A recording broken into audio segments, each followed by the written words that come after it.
بسم اللہ الرحمن الرحیم، السلام علیکم۔ آج کی اس ویڈیو میں ہم نورانی قاعدہ کا لیسن نمبر 1 جو ہے وہ پڑھنا سیکھیں گے۔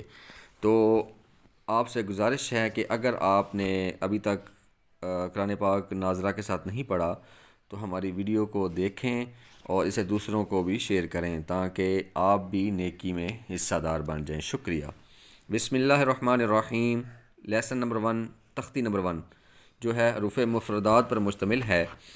سب سے پہلا لفظ ہے الف، با، تا، ثا، جیم، ح، خ، دال، زال، را، زا، سین، شین، صاد، ضاد، طا، ظا، عین، غین، فا، قاف، کاف، کاف، لام، میم، نون، واو، ہا، حمزہ، یا،